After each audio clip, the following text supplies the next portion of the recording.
Hi, coming to this the final day.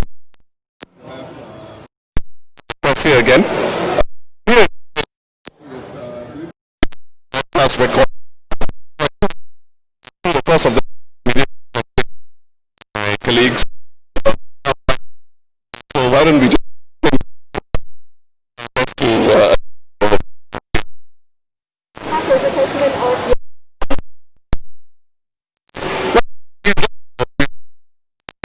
we focus on public the vote count at the beginning, given the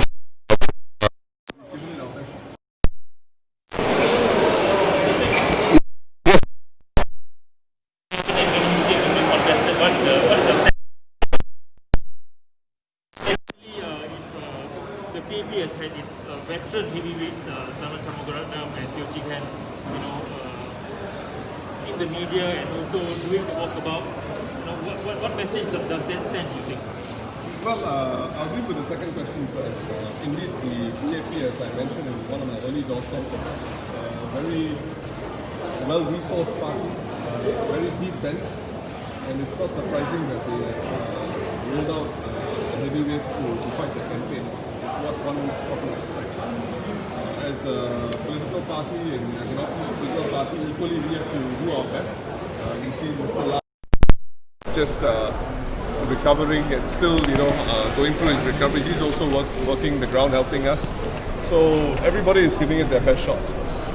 Your first question in terms of the ground feel, well, I don't want to get ahead of myself. I think we've put the choice in front of voters, and like I mentioned, it's a difficult election, and we hope they make their vote count.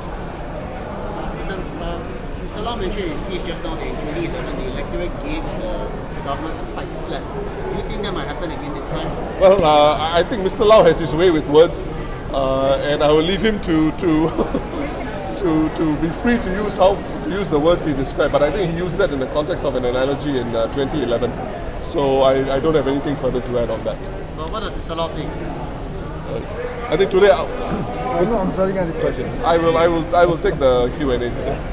Mr. Singh, how much of the online sentiment will be translated to votes? Okay, that's something I have to be very cautious about, and I would have to urge Singaporeans to be very cautious with regard to translating the online sentiment vis-a-vis the actual reaction and response on the ground. They're two very different things. In the online world, it's a unique political ecology there.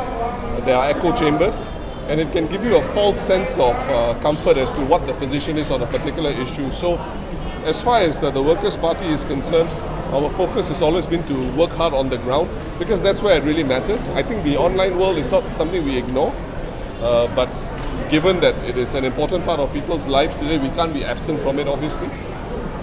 So we try our best, but we never make the mistake of interpreting an online behavior and online support to actual support. It would be dangerous to do so. So what the team have done, I think for more than 6 months now, is to be very focused about what sort of election we want to run, and we've given it our best shot. So, what do you think went well for your campaign this year, and what could have been improved? Well, I think that's something that we will have a closer look at after polling day. I think it deserves a deeper study, as we do after every election. But there are a number of things that we've tried to reinforce to the public. Number one, it's going to be a difficult election, and we know we are in the COVID-19 situation doesn't make it any easier for us. But critically, in the decade that comes, you're going to have a lot of issues that will come up. For example, the shape of Singapore society will change. You're going to have many more foreign workers, many more, many more. I think the safe distancing ambassadors are giving us some advice, so let's just take their advice first. I think, 1 meter apart because the crowd is getting too big already. Fair enough. I think, no, not at all. I think you're doing your job. We appreciate it. So let us help you guys and let us answer the question again. No problem. So you want us to just spread out a little bit?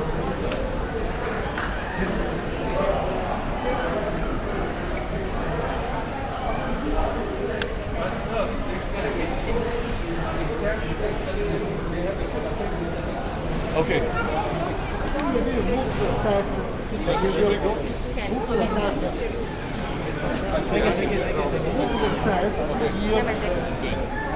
I move to the stairs.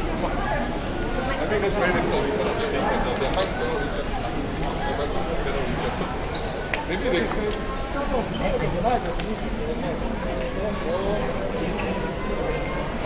I think they are trying to do their job. Okay, They're also trying to do their job.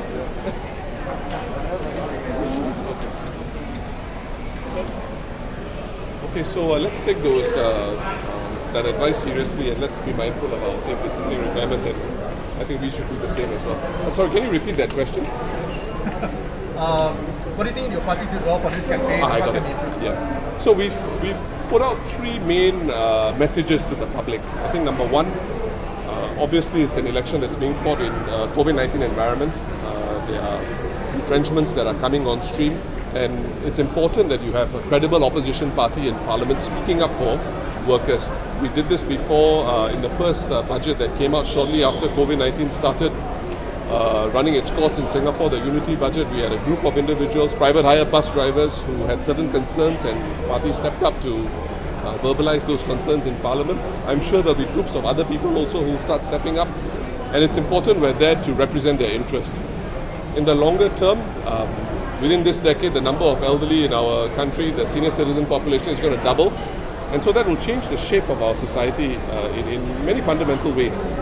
We also know labour force, local labour force, resident labour force participation will peak in this decade, and that will mean the ratio between locals and foreigners in the economy may be up for review. And so it's important, as these changes are happening, you have a good team of individuals in Parliament, good team of MPs, including opposition MPs, working for good outcomes for Singapore. So that's one message we've tried to press. The second message, of course, is the NCMP scheme. And we have repeatedly shared with the public that this scheme does not allow an opposition MP to embed himself or herself in the community. So you don't get that sort of feedback directly from your residents, and you're not. You don't even. I mean, if you're an opposition MP, as you would be as an NCMP, you don't even have any place to conduct your MPS. So that's actually very important, and the public need to understand that you're disconnected from the ground. And an opposition MP should never be like that. In fact, you should double down. You should be the other way around. You should be even more connected. So we've tried to persuade Singaporeans why the NCMP scheme is not a healthy option for Singapore. And I understand Emeritus Senior Minister Goh has mentioned it's an outrigger for Singapore's democracy. I think it's an outrigger for the PAP. I think Singaporeans will realize that when you vote elected opposition MPs into Parliament, the government is more responsive and more sensitive to the concerns of the people. So that's another message we've tried to push. And finally, of course, something which I mentioned at the beginning of this press conference, which was this doorstop, I beg your pardon, which is the fact that it's going to be a very tough election. I mean, there is a real risk of a parliament dominated completely by elected PAP MPs. And is that a good outcome for Singapore? I would suggest it's not. And my concern in that sort of a situation is, the solidarity that is required to keep our country together will weaken in such a situation. So it's very important for the public to reflect on these things and make their vote count. Okay, can we have a last question? I don't think you should go on like that because I think the crowd is coming on, so maybe I'll take a last. I do apologize because it's really getting a bit unwieldy now. After 9 days of campaigning, would you say that you have accomplished your goals? And secondly, this being the first internet election, do you think that it's actually played to your advantage as a opposition party? Well, like I mentioned earlier, I wouldn't say that there's any advantage. I mean, I don't mean to belittle the question, but it's a curious question because we're an opposition party. We're far smaller compared to the incumbent, which is a huge party, well-resourced, well-funded, well-financed. We've done our best.